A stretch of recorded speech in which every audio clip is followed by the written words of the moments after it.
Entonces, tenemos el imperfecto en la lección 10 y también tenemos el uso de se.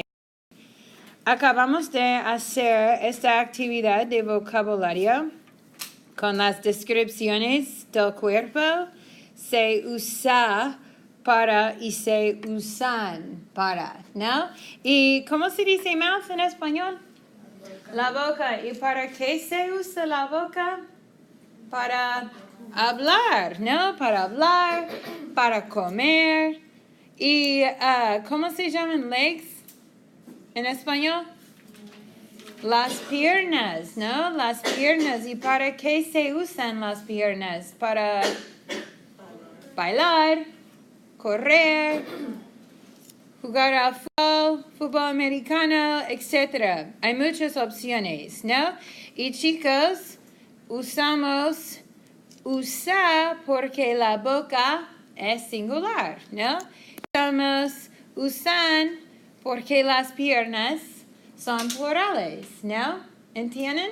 Bueno, perfecto, porque este concepto que vamos a ver hoy es eso. Eso es la gramática. Se usa singular, se usan plural. Gramaticalmente es fácil. Pero, ¿cómo se dice se usa o se usan para caminar en inglés? What are we really saying here? We did it in chapter 9.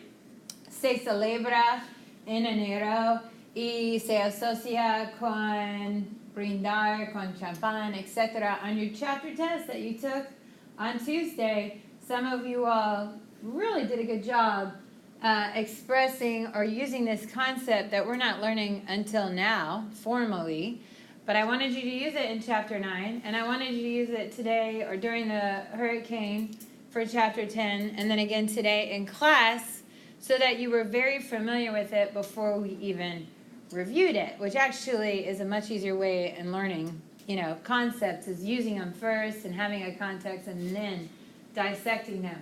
But what are we really saying? Now that we know how they're used and when we would use them and why we'd use them, what is this exactly saying? Se usan para caminar. What are we saying here? They are used for walking. They are used for running, etc.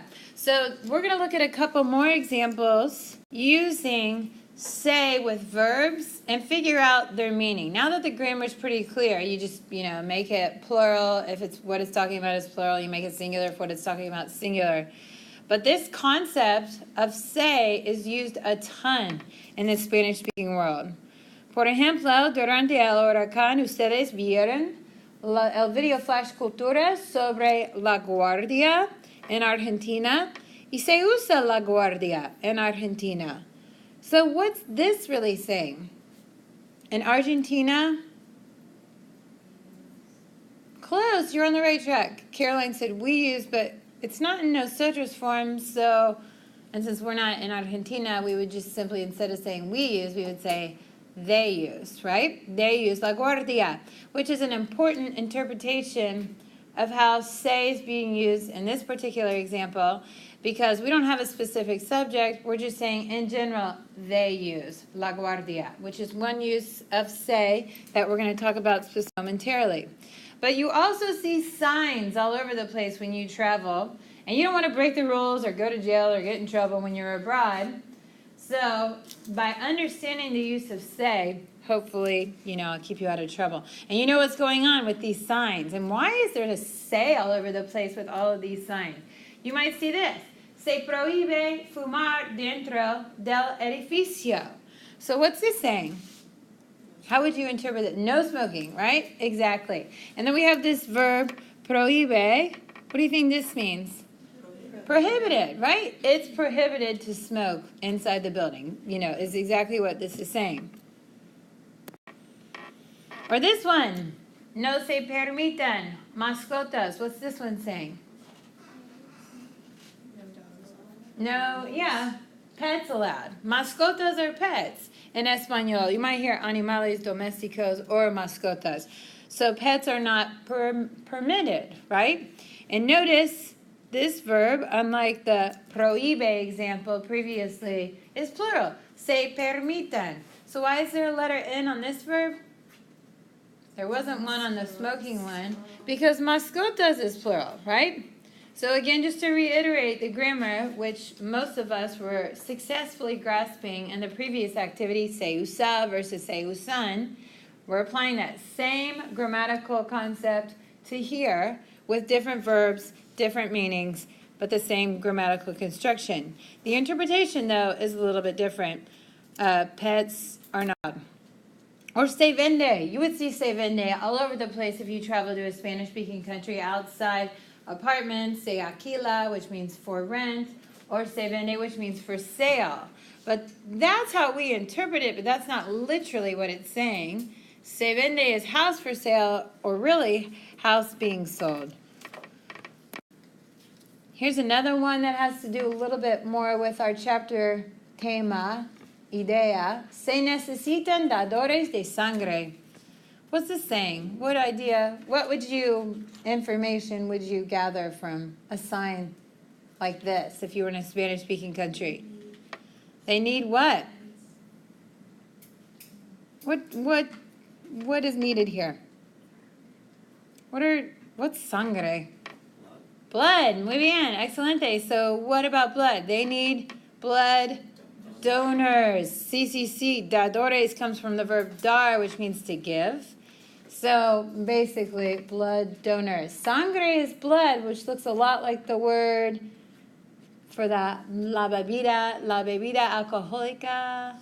Sangría, right? It's called sangría because it comes from the word sangre. Y sangría es roja. Sangre es roja, sangre, sangría. Se necesitan, plural. No? So donors are needed. So we talked about se usa la guardia in Argentina. They go to the guardia, or they use the guardia. And here we can interpret it, se, with the verb meaning is needed or are needed. Or se habla español most of the time. Clásico, la fusión entre español and inglés. Spanglish. Se habla español most of the time is saying what? What's the same? Right, Spanish is spoken or they speak Spanish most of the time. And that's the idea that's being conveyed. And grammatically, habla is singular because why? Español is singular, right? If we had español e inglés, then we would change it to se hablan. Okay, so at the beginning of class, we had the question, ¿con qué frecuencia te enfermabas? And you responded with me enfermaba, and on your paper you wrote se enfermaba. That's because enfermarse is a reflexive verb. That's one use of se.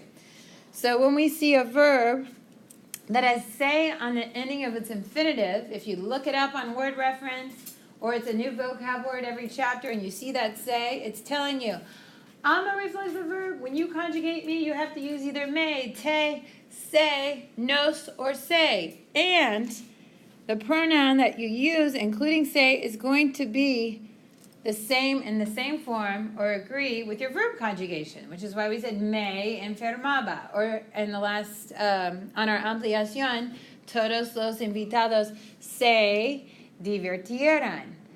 That's called a reflexive se. But today we're looking at examples where the se isn't being used reflexively, it's being used impersonally. So this is another use of se. Se has lots of uses in Spanish. And in 202, you're going to learn another use of se. So in this case, we can use se to convey the idea of you or they. Like in España, se celebra Semana Santa. So I don't have a specific subject there. I'm just saying that they celebrate Holy Week in Spain. Or in Puerto Rico, se celebra la Navidad hasta, la tercera semana de enero. So they celebrate. So in Spanish, we use se before the third person conjugation to convey the idea of you. Like you should say please and thank you. Or you should study every day. Or, at the first day of class, your professors would be like, you need to have a 3-ring binder. You need to have a calculator. They would say, se necesita, because they're using this impersonal you, this generic you, or this generic they. And we use it when we don't have las personas en Argentina van a la guardia. If I say las personas in Argentina, then I'm just going to use the verb van a la guardia. But because there's no specific subject, just use say. And then we can interpret the same use of say as a passive say, conveying the idea of is spoken or are needed. Se necesitan. Dadores de sangre are needed. Again, no specific subject, just in general. So we have the preterite tense, which is past tense, the imperfect tense, which is past tense, but we can use a passive voice in Spanish just like we do in English. And all we have to do, we don't have to conjugate the verb in a different tense. We can keep it in present tense and just throw that say to convey any idea in Spanish passively, like are studied or, are working or worked or whatever.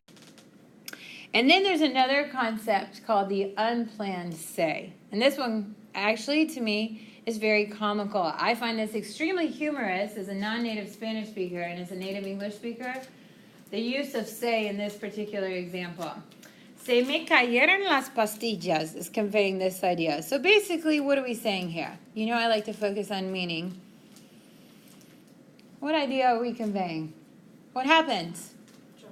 Right, exactly. Drop the pills. So in English, we would say, I dropped the pills. And I would be the subject of the verb dropped because I would be taking responsibility for what happened. But in Spanish, this is what I find very comical. They don't take any responsibility when things are broken or they drop or they forget or they lose things. The verb is not conjugated based on what we would normally conjugate it as I dropped. The verb isn't conjugated with like the most obvious subject. It's actually conjugated based on what? What's determining the conjugation of this verb? Las pastillas. Exactly. Las pastillas are plural, so we use our plural form of our verb, cayeron. And when we use any type of accidents, anything unintentional, even if it's like I lost the keys or I forgot my homework. In Spanish, those verbs would not be conjugated in the yo form. They would be conjugated based on the keys or homework. So I think that's kind of funny. And then we use the say anytime we convey these ideas, unintentional, unexpected, unplanned, accidents that happen. They always come with say. So what's up with the may? Imani immediately translated it as I dropped the pills, right? But in Spanish, they're not taking ownership grammatically of what happened, but we need to know who it happened to. So that's why we use that may. This is called an indirect object pronoun to indicate who really lost the keys, etc. So let's take a look at some examples with what's called this unplanned say. Last chapter, we were talking about celebraciones. Las bodas, ¿no? A los recién casados se les cayó el pastel. So basically what happened here? At the wedding, what? Yep, they dropped the cake. That's what we would say. But in Spanish, our verb, drops, is conjugated based on what? Not them, not the newlyweds, the cake. And then we use say because say tells us it was an accident or an unplanned event. And the lace is based on what? Who it happened to. Exactly. A los recién casados. No, the recently married couple. And this is very important. Really, I emphasize this in 102. My students in 102, I overemphasize what this little is. Does anybody know what this is that's coming before these people in the sentence? Has anybody heard of that before or learned about the importance of although it seems insignificant because it's just this little letter in the sentence, it's huge. It is huge in decoding grammar. It's huge when you're doing the supersite. It's huge in 202 when you're going to be using all these different pronouns. Is really important. Anytime, I call it the object marker anytime comes before a person, maybe you've heard it called the personal Have you ever heard of the personal Whenever comes before a person, that tells you, the reader or the listener, that person with the a before it is not the subject. Okay? That means that person is actually the object. It's the object marker a. And the reason why that's so fundamentally important to your answers on the supersite or your performance in 202 is because that tells you I have nothing to do with the conjugation of this verb. In fact, has to do with pronouns and nothing to do with the conjugation of the verb. So last chapter I said on the supersite you're going to have these little pronouns before your verbs, in parentheses, and I was like, ignore those pronouns. On the test on Tuesday, I don't know if you noticed it, but there was a pronoun before the verb conocer, profeseta nos, and then conocer. And I would say I was actually kind of impressed compared to years past that only about 30% of my students put that verb in the nosotros form. And I could tell a lot of you all hopefully remembered, or it appeared that you remembered, me saying if you see a pronoun before an infinitive and you have to conjugate that infinitive, don't look at the pronoun. Because the pronoun has to do with who it's being done to. And if that sentence had more information, nos is so obvious who it's being done to. It's like a nosotros or a mis compañeros y yo. If we had that information, we would have that and that's called the object marker a. So, to conclude and emphasize, if you ever see an a, an a, before a person, on the supersite, on any test, whenever, do not let those people in the sentence influence your verb conjugation. Ignore them and conjugate the verb based on the subject. Why? Because this is called the object a. Okay, otro ejemplo. A la mamá de Paco se le perdieron los antibióticos. Basically it's saying what? What happened in this particular example? She what? ¿Cómo se dice perder? Perdieron. Aquí está en el libro. She lost the antibiotics, right? That's why she's freaking out. Perdieron means to lose. But even though in English we would conjugate this verb based on mamá being the subject, perdieron is conjugated based on what? Los antibióticos, no? The plural form of the preterite. Se tells us it was an accident. Le tells us what? What's up with the le? Who lost them? Yeah, exactly. Who it happened to. Otro ejemplo. A la médica se le olvidó sacar la radiografía. So what's this saying? What's a médica again? A doctor. Remember I was saying, unfortunately, doctora, that word doesn't exist in Spanish. You have to use médica. There's only doctor. So the doctor did what? Forgot to take the, what's a radiografía? X-ray. Where do you go in a hospital to get an X-ray? What department? What's it called?